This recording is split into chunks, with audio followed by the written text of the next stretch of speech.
l'entrepreneuriat n'est pas facile.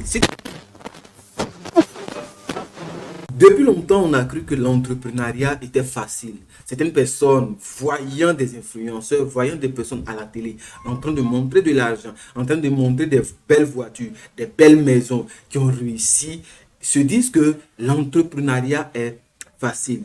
C'est fort pour moi de vous décourager. L'entrepreneuriat n'est pas facile. Si tu penses que rentrer en entrepreneuriat du jour au lendemain, tu vas gagner des millions, détrompe-toi. Car l'entrepreneuriat n'est pas ce qu'on pense. Moi-même, au départ, je pensais qu'il suffit d'avoir une activité, avoir une bonne idée. On met ensemble des personnes qui t'accompagnent et puis tout est fait. Non, tu peux avoir de l'argent, tu peux avoir de bonnes personnes, mais le terrain va te dire le contraire.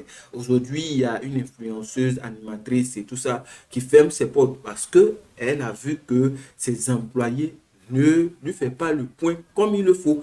Donc, elle veut fermer. Ça veut dire quoi? Elle a l'argent, elle a ceci, mais il y a une réalité du terrain. Donc, si vous êtes jeune et que vous voulez vous lancer en entrepreneuriat, réfléchissez bien.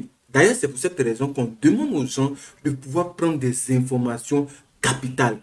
Ne pas se lancer dans le vide. Il faut prendre des renseignements. D'ailleurs, même dans l'entrepreneuriat, il y a une partie qu'on appelle étude du marché. Étude du marché concerne beaucoup de choses qui vont te permettre de pouvoir te donner quelques informations. Tu penses que les gens qui viennent s'installer dans les pays, les entreprises qui se déplacent dans un autre pays, tu penses qu'ils ne font pas d'études de marché?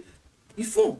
Ne pense pas qu'ils sont assis quelque part là, chance et puis choisissent un endroit. Allons au Gabon, allons en Côte d'Ivoire, allons peut-être en Chine. Non.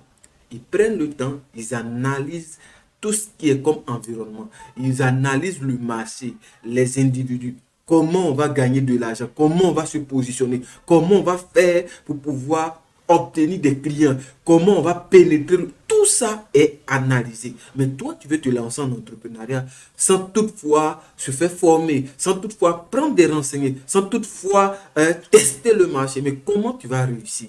Oui, il y a des gens qui ont eu cette opportunité sans faire l'étude de marché, mais à la longue, ils ont regretté. Parce qu'à un moment donné, tu ne pourras plus maîtriser, contrôler le marché parce que tu n'as aucune information. C'est-à-dire que tu te lances dans le vide et dans l'obscurité, je peux dire. Donc, cette année-là, prends le temps. Même si tu t'es déjà lancé, mais tu peux reculer et mieux sauter.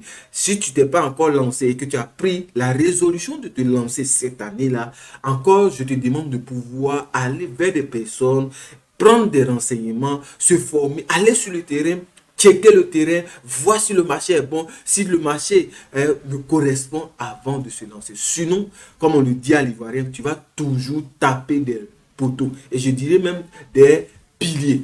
Et pour ne pas faire ça, il faut s'informer, il faut se former, il faut lire beaucoup. Et cette année, je vais vous donner quelques livres qu'il faut lire pour pouvoir se lancer en entrepreneuriat. Et j'ai un bonus pour vous, c'est que je suis en train de préparer un petit document, un e-book qui va vous aider à pouvoir vous préparer et vous lancer en entrepreneuriat. Si ça vous intéresse, n'hésitez surtout pas à m'intéresser et laissez vos numéros et par la suite, quand ça va sortir, je vais vous envoyer ce e-book-là. Ce sera vraiment intéressant parce que j'ai eu du mal à me lancer, j'ai connu des échecs, des surprises et que je veux vraiment partager afin que toute personne qui veut se lancer ne soit pas vraiment face à ces difficultés. Il y a des challenges qu'on doit pouvoir relever aujourd'hui, mais il y a des choses qu'on peut éviter en se renseignant auprès de ceux qui ont déjà fait la chose. Donc, c'était M. Nda. Abonnez-vous, activez la cloche de notification pour ne plus rater des vidéos comme celle-ci